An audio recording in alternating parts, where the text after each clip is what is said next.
오늘 우리에게 주시는 하나님의 말씀 마가복음 16장 9절에서 20절까지 있는 말씀입니다. 예수께서 안식 후 첫날 이른 아침에 살아나신 후 전에 7 귀신을 쫓아내어 주신 막달라 마리아에게 먼저 보이시니 마리아가 가서 예수와 함께하던 사람들의 슬퍼하며 울고 있는 중에 이 일을 고하매 그들은 예수의 살으셨다는 것과 마리아에게 보이셨다는 것을 듣고도 믿지 아니하니라. 그 후에 저희 중 2사람이 걸어서 시골로 갈 때 예수께서 다른 모양으로 저희에게 나타나시니 2사람이 가서 남은 제자들에게 고하였을 때 역시 믿지 아니하니라. 그 후에 11 제자가 음식 먹을 때 예수께서 저희에게 나타나사 저희의 믿음 없는 것과 마음이 완악한 것을 꾸짖으시니 이는 자기가 살아난 것을 본 자들의 말을 믿지 아니함일러라. 또 가라사대 너희는 온 천하에 다니며 만민에게 복음을 전파하라. 믿고 세례를 받는 사람은 구원을 얻을 것이요 믿지 않는 사람은 정죄를 받으리라. 믿는 자들에게는 이런 표적이 따르리니 곧 저희가 내 이름으로 귀신을 쫓아내며 새 방언을 말하며 뱀을 집으며 무슨 독을 마실지라도 해를 받지 아니하며 병든 사람에게 손을 얹은즉 나으리라 하시더라. 주 예수께서 말씀을 마치신 후에 하늘로 올리우사 하나님 우편에 앉으시니라. 제자들이 나아가 두루 전파할세 주께서 함께 역사하사 그 따르는 표적으로 말씀을 확실히 증거하시니라. 아멘. 오늘 마가복음 16장 9절에서 20절에 있는 말씀을 가지고 부활신앙이라는 제목으로 부활절 아침 하나님 말씀 전하도록 하겠습니다. 찰스 콜슨이라는 분, 아마 여러분들 아시는 분도 계실 것입니다. 백악관에서 감옥까지라는 이 책이 또 한국에 번역이 되어서 소개가 되었습니다. 이분은 미국의 닉슨 대통령의 보좌관이었습니다. 아주 유능한 보좌관이었고 닉슨 대통령이 되기까지 그 밑에서 참모 역할을 아주 충실히 했던 아주 똑똑한 사람이었습니다. 그러나 이분이 여러분들도 잘 알다시피 닉슨 대통령이 워터게이트 사건으로 이제 낙마를 하게 되었는데요. 그때 이 사건이 일어났을 때 그 밑에 있는 사람들끼리 최고의 법률가들이 함께 모여서 나름대로 입을 맞추었습니다. 거짓말이죠. 그러나 거짓말이었지만 법률 전문가들이 모여서 이렇게 저렇게 계획을 세우고 이렇게 말을 하면 이 문제를 넘어갈 수 있다. 나름대로 확신을 가지고 밑에 있는 참부들이 모여서 계획을 세웁니다. 그런데 자신들은 완벽하다고 생각했던 이 말들이 불과 며칠이 안 되어서 거짓말로 들통이 납니다. 그래서 이분이 결국 그 일에 책임을 지고 감옥에 갔다 오게 됩니다. 언제나 거짓은 진실을 이길 수 없기 때문에 이 거짓이 드러나는 데는 시간 문제였던 것 같습니다. 그런데 자신들은 너무나 철저하게 잘 세워놨던 거짓말이 불과 며칠 만에 이것이 드러난 것에 대해서 본인도 굉장히 충격을 받게 되었습니다. 이분이 감옥에 갇혀서 있는 동안 기독교 작가였던 C.S. 루이스의 책을 읽으면서 이분이 마음에 움직이기 시작하고 회심을 이 감옥 안에서 하게 되었는데요. 그래서 이분이 감옥에서 출소하셔서 교도소 선교회라는 단체를 만들어 미 전역 교도소를 돌아다니면서 복음을 전하는 목회자가 되었습니다. 이분이 회심을 하게 된 결정적인 동기가 있습니다. 그가 회심을 했던 결정적인 동기의 사건은 예수님의 부활 사건입니다. 자신이 했던 경험에 비추어서 미국의 최고의 법률가들, 머리 뛰어난 사람들이 모여서 나름대로 거짓말을 진실처럼 꾸며 만들어 놓았습니다. 이 정도 계획을 세웠으면 틀림없다 이렇게 확신하였는데요. 그게 며칠 못 가서 그 거짓말이 무너지고 들통이 나고 이런 일을 자기가 직접 겪으면서 그렇다면 예수님의 부활 사건, 2000년 전에 일어났던 예수님의 이 부활 사건, 예수님의 제자들은 법률가들도 아닙니다. 그리고 예수님의 부활을 처음 증거했던 사람들은 그 당시 사람들에게 무시받던 여자들, 그리고 배우지 못한 사람들이었습니다. 그들이 만약에 부활이 거짓말이었다면 그들이 했던 말, 정말 허점이 많았던 그 사람들이 했던 말들이 지금 2000년이 지났음에도 이 말이 거짓말이라는 것이 들통이 나지 않았다. 그렇다면 이 부활 사건은 진실에 가깝다라는 것이 이분이 이 감옥에서 예수님의 부활 사건을 바라보면서 느낀 체험이었습니다. 아마 이분도 어렸을 때부터 교회를 다녔던 분일 것 같습니다. 부활의 이야기를 들었을 것입니다. 그러나 그때 당시는 그런 게 어디 있어? 어떻게 죽은 사람이 살아나? 그냥 단순하게 이렇게 생각을 했다가 자기가 직접 겪고 일을 추진하면서 자신의 거짓말이 금방 들통나는, 그럼에도 불구하고 부활의 이야기가 2000년이 지났음에도 불구하고 이것이 거짓말로 들통이 나지 않는, 그렇다면 이 이야기는, 부활 사건은 진실이다는 이분의 결론이 거기에 도달하게 됩니다. 꾸며낸 이야기가 아니었구나. 이 말은 진실이었구나. 그렇다면 예수님의 부활이 진짜라면 그러면 이 사람은 그 안에서 세상이 뒤집어지는 경험을 하게 됩니다. 예수님이 하신 말씀이 다 맞는 말씀이구나. 그러면서 이분은 감옥에서 회심을 하게 되고요. 남은 인생 예수님을 힘써, 지금은 이제 고인이 되셨지만 이분이 그래서 유명해지신 것입니다. 워터게이트 사건으로 닉슨의 참모로 있을 때는 그렇게 유명한 분이 아니었지만 이분이 감옥에서 회심을 하고 그 다음부터 교도소를 돌아다니면서 예수 그리스도의 복음과 부활 사건을 전하는 목회자가 되어서, 그래서 전 세계에 알아주는 아주 유명한 목사님이 되셨습니다. 오늘 아침은 예수님께서 부활하신 부활절 아침입니다. 우리가 같이 한번 고백해 보도록 하겠습니다. 같이 하겠습니다. 시작. 예수님 부활하셨습니다. 나는 예수님의 부활을 믿습니다. 아멘. 네, 우리는 지난 한 주 동안 고난 주간을 보내면서 예수님의 십자가 사건, 겟세마네에서 골고다까지라는 주제로 마가복음에 있는 말씀을 묵상하였습니다. 오늘도 그 말씀에 이어서 마가복음 마지막 16장에 있는 이야기를 나누고자 합니다. 겟세마네에서 골고다까지 AD 30년, 그때 당시 AD 30년의 그 달력을 이렇게 확인해 보면 이렇게 되어 있습니다. 3월 31일이 주일입니다. 주일날 예수님께서는 예루살렘 성 종료 주일로 입성하셨고요. 다음 4월 1일 월요일 성전 청결 사건이 있었고 4월 2일 화요일 날 종교인들과 논쟁을 벌이게 됩니다.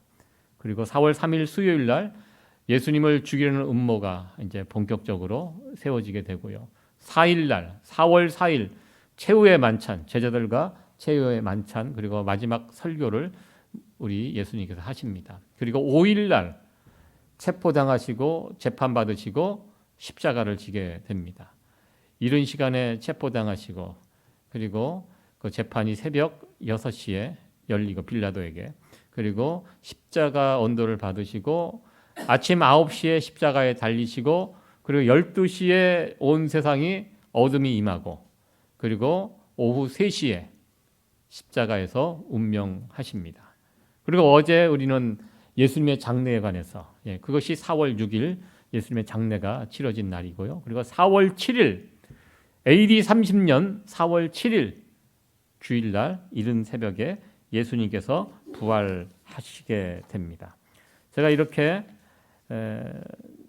AD 30년 4월 7일 이렇게 날짜를 이렇게 언급을 하는 것은 이것이 역사적인 사실, 팩트였다라는 그 의미로 그때 당시 달력을 참조해서 이렇게 설명을 드렸습니다. 이렇게 하면 더 예수님의 부활 사건이 우리들에게 실감나게 다가오게 될 것입니다. 예수님의 십자가를 묵상하면서 다시 한번 우리가 깨닫는 것이 있습니다. 그것은 두 가지입니다. 이 죄라는 것, 하나님은 죄를 심각하게 생각하신다라는 것입니다. 오늘날 세상의 문화가 죄에 대해서 점점 무디어져 가고 있고요. 웬만한 대형 사고가 일어나지 않으면 사람들이 놀라지도 않습니다. 그러나 우리 하나님은 죄, 이 죄의 문제 아주 심각하게 생각하시고요. 그래서 이 십자가는 죄를 우리 하나님께서 얼마나 심각하게 다루시는지, 결국 이 죄 때문에 죄의 문제를 해결하기 위하여 하나님의 사랑하는 아들 예수님을 십자가에 달려 죽이기까지 하셨구나. 이 문제가 간단한 문제가 아니구나.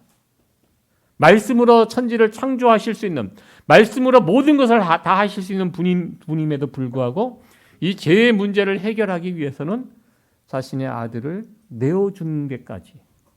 이 죄가 간단한 문제가 아니구나. 이 죄는 정말 우리가 피를 흘려 싸우기까지 죄와 싸워야 되는구나.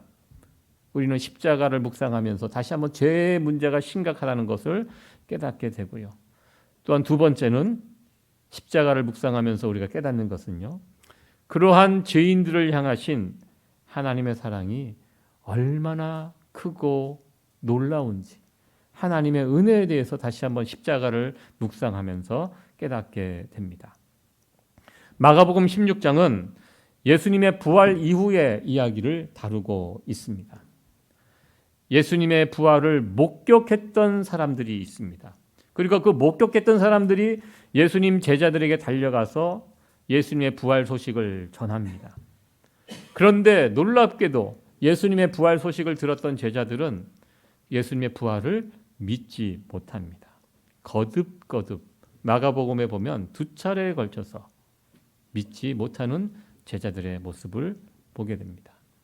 그럴 때 예수님께서 직접 11명의 제자들에게 직접 오셔서 부활하신 예수님의 모습을 보여주었을 때 그제서야 제자들이 예수님의 부활을 믿습니다. 그리고 제자들에게 다시 한번 사명을 주시고 예수님은 승천하시는 이런 내용이 마가복음 16장의 내용입니다. 오늘 마가복음 16장의 내용을 가지고 몇 가지 함께 살펴보려고 합니다. 먼저 우리가 생각할 것은요, 부활 신앙이 무엇인가, 이 부분에 관해서 한번 생각해 보려고 합니다. 부활 신앙은 내가 믿는 것, 내가 믿어지는 것, 이 둘 중에 어느 것인가? 내가 믿어지는 것. 이 두 번째가 부활 신앙입니다. 예수님의 부활 사건 이후에 눈에 띄게 들어오는 부분은 사람들이 예수님의 부활을 믿지 못했다는 이야기입니다.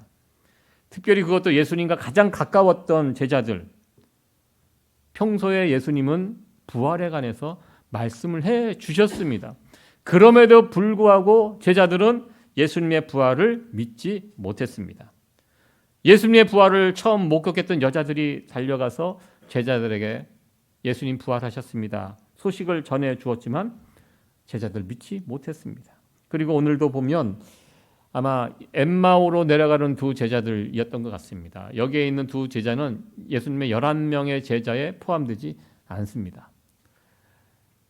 이 제자들이 예수님이 죽자 모든 것이 끝났다고 하고 생각하고 아마 고향으로 자신의 일들을 위해서 엠마오로 내려가는 도중에 예수님께서 부활하신 몸으로 그들에게 먼저 보여주셨습니다. 그러자 이들이 놀라서 부활의 주님을 만나 기뻐 나머지 제자들에게 달려옵니다. 11명의 제자들에게 달려와서 부활하신 예수님을 내가 직접 만났다고 이들이 이야기합니다. 앞서서 여자들이 와서 이야기를 하고 엠마오로 내려가는 두 제자들이 찾아와서 이야기를 했지만 그럼에도 불구하고 제자들은 예수님의 부활을 믿지 않았습니다. 여러분들 여기에 참 중요한 포인트가 있다고 생각합니다. 제자들도 지금 믿지 못하고 있는 상황입니다. 하물며 제자들도 믿지 못하는데 다른 사람들이 예수님의 부활 어떻게 믿을 수 있겠습니까? 부활을 잘 믿지 못하는 거 어쩌면 당연한 일이라고 저는 생각해 보았습니다. 그렇다면 예수님의 부활 우리가 어떻게 믿을 수 있을까요? 오늘 주일날 부활절 예배 잘 참석하셔서 말씀을 잘 듣고 그렇구나. 예수님 부활이 정말 진실이구나. 그렇다면 내가 오늘부터 예수님 부활하신 거 절대 의심하지 않고 내가 오늘부터 정말 믿겠습니다. 이렇게 내가 선언하면 예수님의 부활을 내가 믿게 되는 것입니까? 아닙니다. 그렇게 믿는 것이 아닙니다. 물론 예수님께서 부활하셨다는 그 증거가 객관적인 증거가 널려 있습니다. 이 증거는 차고도 넘칩니다. 제가 언젠가 부활절 이야기하면서 예수님의 객관적인 부활하신 증거에 대해서 여러 가지 말씀을 드렸습니다. 무덤이 비어있는 그 증거, 그리고 예수님의 제자들이 보통 누군가 교주가 죽으면 끝나거든요. 대부분 교세가 약해지고. 그런데 예수님이 죽음으로써 오히려 더 기독교가 출발을 합니다. 이건 도저히. 그리고 예수님이 죽고 부활하신 후에 제자들의 변화, 그 전까지는 벌벌 떨고 숨던 제자들이 목숨을 두려워하지 않고 복음을 들고 나가는, 만약에 예수님이 죽고 없어졌다면 누가 그런 짓을 할 수 있겠습니까? 뭔가가 일어났다는 것입니다. 세계사를 연구하는 학자들도 이때 당시 뭔가가 일어났다. 그렇지 않으면 그 이후에 생겨나는 기독교인들, 제자들의 변화, 이걸 설명할 수가 없다는 것입니다. 뭔가 일어난 것이 무엇입니까? 부활입니다. 객관적인 증거들 많이 있습니다. 그런데요, 이런 부활에 관한 객관적인 증거들, 이거를 사람들에게 보여준다고 해서 그것을 보고 사람들이 부활신앙을 갖게 되는 것은 아니라고 생각합니다. 우리가 어떻게 부활신앙을 가질 수 있겠습니까? 우리가 부활신앙을 갖고 하나님을 믿게 되고 기독교 신앙을 갖게 되는 거, 이거 내가 믿고 내가 예수님을 선택하고 내가 오늘부터 부활신앙을 갖겠다 결정하고 내가 무언가 깨닫고 믿고, 이게 우선이 아니라는 것입니다. 1번은 무엇입니까? 내가 하나님을 찾아가는 것이 아니라 하나님이 먼저 나를 찾아오시는 것. 오늘 본문에 보면 이들이 부활신앙을 갖게 되는 케이스가 다 예수님이 찾아가십니다. 예수님이 여자들을 찾아가고요. 예수님이 엠마오에 있는 제자들을 찾아가고요. 예수님이 11명 남아있는 제자들을 찾아오십니다. 그러자 그들이 부활신앙을 갖게 되었다는 것입니다. 내가 믿는 게 아니에요. 믿어지는 것입니다. 제가 대학 다닐 때 친한 친구가 한 사람이 있었습니다. 그 친구는 집안이 너무 부자예요. 제가 언젠가 말씀을 드린 것 같은데요. 지금도 그 집에서 살고 있더라고요. 이 논현동, 한국의 논현동 부자입니다. 거기에 아버지가 학교 재벌이에요. 학교를 여러 개, 중학교, 고등학교, 대학교, 뭐 거기에 뭐 국제예술대학이라고 아주 큰 그 지금도 아주 대학이 세워져 있고요. 그 앞에 2층 집, 그때 당시 이제 그 논현동의 좋은 집에서, 아버님은 이제 목사님이십니다. 소망교회를 다녔고 곽선희 목사님하고 같이 평양신학교에서 공부를 하셨던 그 아버님. 이렇게 집에 가면 1층에서 아버님이 이제 기도를 해주세요. 2층에 이제 집에 올라가서 친구하고 놀았는데요. 이 친구가 집이 부자예요. 그런데 성품은 그렇게 좋지 않았습니다. 친구들에게는 잘해주는데 뭐가 수가 틀리면은 자기 마음대로 하고요. 아랫사람 윗사람 없습니다. 눈에 보이는 게 없어요. 그 친구가 보면. 왜? 돈도 많고 뭐 든든하니까 뭐 아쉬울 게 뭐가 있겠습니까? 하고 싶은 대로 막 하면서 살았던. 그리고 결혼하고 뭐 자식을 하고 자식 낳고, 그리고 이제 학교 뭐 이사장으로 사니까 뭐 사는 거 뭐 걱정 없이 살죠. 근데 제가 이렇게 보면 막 정말 저 친구 참 다 좋은데 저 성격을 고쳐야 되는데 참 이렇게 보고 있었는데, 어느 날 이 친구가 연락이 왔어요. 그러면서 한번 만나자. 그래갖고 그때 같이 총신대학교 동기 동창이거든요. 학교로 만나자. 그래서 제가 보통 밖에서 만났는데 학교에 가서 만나자는 얘기를 해갖고 학교 뭐 빈 강의실에 이렇게 갔더니 이 친구가 자기가 간증을 하겠다. 그래서 친구 한 서너 명 모아놓고 앞에서 간증을 1시간 동안 했습니다. 자기가 밤에 자는데 꿈을 꿨다는 거야. 꿈을 꿨는데 처음으로 예수님 꿈을 꿨대. 아마 부모님이 계속 이 아들을 위해서 기도했던 것 같아요. 부활하신 예수님이 자기를 찾아와서 아무개야, 너 그렇게 살면 안 된다. 이렇게 눈물을 흘리면서 자기를 붙잡고 하시는, 그러면서 자기가 너무 생생한 꿈을 꾸고 깨어난 거예요. 그러면서 자기가 그동안 이렇게 살아왔던 삶을 돌아보면서 예수님께서 자기를 붙잡고, 여러분 꿈 얘기입니다. 너무 심각하게 듣지 마십시오. 예. 그래서 이 친구가 그 꿈을 꾸고 나서 진정한 회심을 한 거예요. 아, 내가 이렇게 살면 안 되는구나. 내가 이렇게 살면 지옥 가는구나. 저는 부모님의 기도의 결과라고 저는 생각합니다. 이 친구가 그리고 거기서 이제 우리를 모아놓고 그 간증을 뜨겁게 하는 거예요. 막 울면서 하는 거예요. 나 진짜 예수님 만났다고. 막 그러면서 우리들 보고 너희들도 그렇게 살면 안 된다고. 막 그렇게 이야기하면서 제가 웃기더라고요. 그때 당시 얘기 듣는데 다 우리 전도사들 목회자들인데 그래서 자기는 앞으로의 계획이 다니는 직장을 그만두고 신학교를 가서 목회자가 되겠다. 그러면서 이 친구가 그때 갔던 학교가 한세대학교를 갔어요. 원래 총신이나 장신을 가야 되는데 거기는 자기가 생각하기에는 너무 미지근하더래. 뜨거운 막 가슴이 그냥 불타 올라갔고 감당을 못하는 거예요. 그래서 순복음 계통의 그 한세대학교 거기를 자기가 들어가겠다고 해가지고 거기 이제 들어가서 이제 그렇게 하고 그리고 제가 이 친구 이야기를 듣고 같이 차를 타고 가는데 진짜 사람이 바뀌었더라고요. 운전을 하고 가는데 예전에는 누가 차 끼어들면 가만히 두지 않거든요. 누가 끼어들어도 다 이게 보내주고 이게 사람 이게 하는 모습을 보면서 야, 이 친구가 진짜 바뀌긴 바뀌었나 보구나. 그래서 저희들 친구들이 저 회심이 진짜 회심인지 한번 지켜보자. 워낙 그동안 엉망으로 살았기 때문에 정말 자기 이야기한 대로 신학교를 가고 그리고 자기가 있는 이 아버지가 물려준 이 학교를 정말 기독교 학교로 만들겠다는 이 꿈을 가지고 그렇게 살아가는 모습을 제가 본 적이 있습니다. 제가 지금 와서 생각해 보니까요. 이 친구 부활의 주님을 만난 거예요. 부활의 주님을 만나면 어떻게 됩니까? 사람이 바뀝니다. 부활신앙을 갖게 됩니다. 사도 바울도 다메섹 도상에서 만난 분이 누굽니까? 부활의 주님을 사도 바울이 만난 것입니다. 그럴 때 부활의 주님을 직접 만날 때 어떻게 됩니까? 그때 부활신앙을 진짜 갖는 거예요.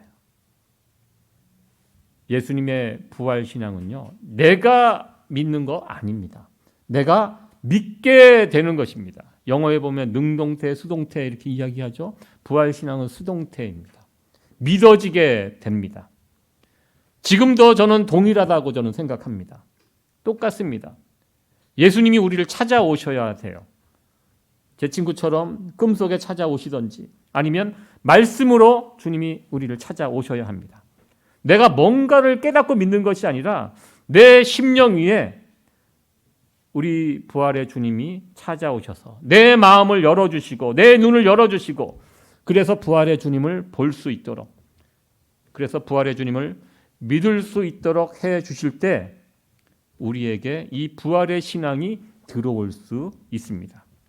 오늘 우리는 이렇게 부활 주일 예배를 드리면서 하나님께 우선적으로 감사할 것은 우리가 예수님의 부활을 믿을 수 있는 은혜를 우리에게 주셨기 때문에 오늘 우리가 이 자리에서 예수님의 부활을 기뻐하고 찬양하며 예배드릴 수 있다는 것입니다. 예수님의 부활 사건은요, 엄청난 사건입니다. 세상이 뒤집어지는 사건입니다. 왜? 예수님의 부활이 사실이라면 그동안 예수님께서 말씀하신 모든 말씀이 진짜라는 것입니다. 예수님이 우리를 구원하실 수 있는 구세주가 되신다는 그 사실이고요. 그 방법은 십자가, 이 십자가가 맞았다는 것입니다. 이것을 알았기 때문에 오늘 제가 이야기 처음 시작했던 찰스 콜슨 이분도 예수님의 부활이 사실이라면 거기에서 세상이 뒤집어지는 경험을 했습니다. 사도 바울도 마찬가지입니다. 그리고 예수님의 제자들도 예수님의 부활이 진짜야? 사실이야? 그렇다면 그 다음에 어떻게 됩니까? 자신의 남은 모든 생애를 쏟아부으면서 예수님을 위해서 달려갔던 이런 모습을 우리는 볼 수가 있게 됩니다. 예수님의 부활 사건이 믿어지게 되면요, 그 다음부터 그 사건에 걸맞는 삶으로 살아가게 됩니다. 우리가 아직 예수님을 위해서 달려가는 이런 모습들이 약하다는 거, 아직 우리 부활 신앙이 우리 가운데 확실히 자리를 못 잡고 있다는 하나의 반증이기도 합니다. 이 시간 여러분들 기도하십시오. 다시 한번 부활 신앙이 나에게 믿어질 수 있도록 다시 한번 성령 하나님 내 눈을 열어주시고 내 심령을 열어주셔서 부활의 주님을 말씀으로 만나든지 어떠든 만나는 이런 은혜가 여러분들에게도 있어지기를 간절히 축원합니다. 예수님의 부활 사건을 믿지 못하는 제자들을 찾아오셔서 그들을 만나주시고 예수님의 부활을 확신시켜 주시고 그리고 그들을 회복시켜 주셨습니다. 그리고 그들에게 사명을 주셨습니다. 예수님께서 제자들을 부르실 때 보면요, 이 제자들이 참 부족한 자들이었습니다. 인격적으로, 성품적으로, 또 세상 실력 면에서 모든 것이 부족한 자들이었습니다. 그러나 그렇게 부족한 제자들이었지만 우리 주님 포기하지 않으시고 계속해서 그들을 일깨워 주시고 격려해 주시고 세워 주시고 사랑해 주시는 그런 예수님의 모습을 볼 수가 있습니다. 로마서 11장 29절에 있는 말씀, 하나님의 은사와 부르심에는 후회할 것이 없다 이렇게 말씀합니다. 하나님에게는 후회함이 없습니다. 하나님이 너 하나님의 자녀, 너 내 자녀야 이렇게 한번 정하면요, 우리 하나님 후회하지 않습니다. 우리가 중간에 실수하고 넘어지고 못난 짓 하고 아유 저거 괜히 내가 선택해서 이게 후회스럽다, 후회 막급이다, 우리 하나님 그러지 않으시다는 것입니다. 이 제자들의 모습 얼마나 바보스럽고 못났습니까? 예수님 십자가 그 현장에 싹 사라지고 베드로 혼자 쫓아가지만, 그러니까 베드로가 그래도 귀한 사람이에요. 다 도망갔지만 그래도 베드로는 쫓아가잖아요. 멀리서라도. 물론 그 앞에 3번 부인했지만 다른 제자들 베드로보다 다 못한 자들입니다. 다른 제자들은요 그 근처에 얼씬도 하지 않았습니다. 그나마 의리가 있던 베드로가 예수님을 쫓아가면서 그러면서 이 걸려갖고 또 그거 빠져나오려고 3번 부인하고 그래서 베드로를 못났다고 이야기하지만 나머지 10명의 제자들 또한 더 못난 자들입니다. 예수님이 부활하셨다. 분명히 중간중간에 예수님이 죽음에 대해서 부활에 대해서 말씀을 해주시고 나사로가 3일 만에 다시 살아나는 그것을 직접 보여주기도 했습니다. 그 현장에 제자들이 다 있었습니다. 그럼에도 불구하고 예수님이 부활하셨다는 이야기를 듣고도 이런 사람들이 막 일어났음에도 불구하고 나는 안 믿어, 나는 도저히 믿을 수 없어 이러고 있던 제자들, 얼마나 못난 제자들입니까? 그럼에도 불구하고 우리 주님은요 그 제자들을 끝까지 믿어주시고 끝까지 사랑해 주십니다. 그리고 이렇게 오셔서 다시 연약한 제자들에게 사명을 주십니다. 이 귀한 은혜와 사랑 때문에 부족하고 연약한 우리들이요 이 자리까지 올 수 있었고요, 부족하지만 주님의 일을 감당하면서 주님의 귀한 일에 우리가 쓰임을 받고 있습니다. 우리가 완전하고 똑똑하고 잘해서 주님의 일에 쓰임 받는 거 아닙니다. 주님께서는 알고 계십니다. 우리가 믿음이 연약하고 오늘 제자들을 향하여 믿음이 부족하고 완악하다고 이렇게 설명하고 있는데요, 이게 참 우리들의 모습이 아닙니까? 그럼에도 불구하고 우리 주님께서는 우리를 사랑하여 주시고 끝까지 포기하지 않으시고 붙들어 주시는 그 은혜가 있음을 우리는 보게 됩니다. 세 번째로 볼 수 있는 이 부분은요, 예수님의 승천에 관한 이야기입니다. 19절 말씀인데요, 같이 한번 읽어보도록 하겠습니다. 시작. 주 예수께서 말씀을 마치신 후에 하늘로 올리우사 하나님 우편에 앉으시니라. 아멘. 예수님 이제 40일 동안 제자들과 함께 계시고 일을 마치시고 이제 하늘로 올리우사 이렇게 표현되어 있습니다. 우리 예수님께서 그냥 올라가자 하고 올라가신 게 아니라 이것도 어떻게 보면 수동태 형태죠. 이렇게 올리우사, 하나님에 의해서 승천하시는 예수님의 모습입니다. 사도행전 1장 9절에서 11절에 보면 좀 더 승천하시는 모습을 자세하게 거기 설명이 하고 있습니다. 예수님께서는 지상의 사역을 다 마치시고 완벽하게 마치시고 이제 승천하십니다. 이 예수님의 승천으로 예수님의 지상 사역이 마무리가 됩니다. 승천하시고, 그렇다면 이 예수님의 승천하시고 남은 일을 누가 할까요? 예수님은 일 다 하셨습니다. 그 남은 일들을 제자들이 합니다. 오늘도 본문에 보면 여러 가지 일들이 나오는데요, 이거 다 예수님께서 다 하셨던 일인데 그 일을 맡아서 바톤 터치가 되어서 제자들이 그 일들을 감당하고 있는 이 모습을 보게 됩니다. 그리고 예수님이 승천하셔야지만 누가 오죠? 어느 분이 오시죠? 성령님이 오십니다. 그리고 성령님이 오셔야지만 제자들에게 성령이 임하게 되고 능력받고, 그래서 예수님처럼 성령은 예수님의 영입니다. 예수님 없이 아무것도 못했던 제자들, 예수님 승천하고 가시면 제자들 어떻게 합니까? 예수님의 영이신 성령님이 함께 하시면서 예수님이 하셨던 그 일들을 제자들이 이제 같이 떠나가셨지만 성령의 이름으로 함께 하시는 것입니다. 그러니까 제자들이 함께 하고요. 더 중요한 것은 제자들이 다 흩어져야 되거든요. 예수님이 사역할 때는 11명, 12명이 같이 다니면서 예수님 한 분 제자들 같이 다니면 이게 가능합니다. 그러나 제자들이 온 세계 만방으로 흩어지는데 예수님 육신의 몸으로 오시면 어디를 쫓아다니십니까? 성령의 이름으로. 어디든지 갈 수 있는 성령의 이름으로 제자들과 함께 다니시고요. 오늘날 우리들과 함께 다니시기 위하여 성령님이 그래서 오셨습니다. 예수님께서 하시는 일들을 계속 이어져 가는 것입니다. 그리고 우리 예수님 승천하시고 하늘에 올라가신 다음에 뭐 하실까요? 야, 내가 땅에 일 열심히 했고 수고했다. 일 다 끝났다. 리타이어, 은퇴하십니까? 예수님? 아니죠. 오늘 성경에 보면 하나님 우편에 앉으시니라 이렇게 설명하고 되어 있습니다. 하나님 우편, 하나님 우편이 상징하는 것이 무엇입니까? 하나님의 우편은요, 만물을 통치하는 통치자의 자리가 우편 자리입니다. 예수님 그곳에 앉으셔서 온 우주의 총사령관이 되셔서 거기서 여전히 일하시고요. 그리고 특별히 무슨 일을 하십니까?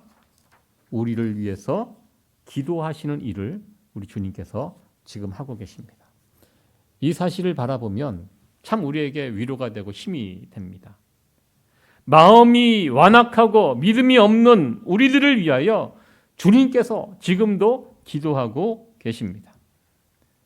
저는 목회자로서 성도들을 위해서 기도해야 할 의무가 있는 사람입니다. 그래서 여러분들 만날 때 집사님, 권사님, 장로님 제가 기도하고 있습니다. 기도하겠습니다.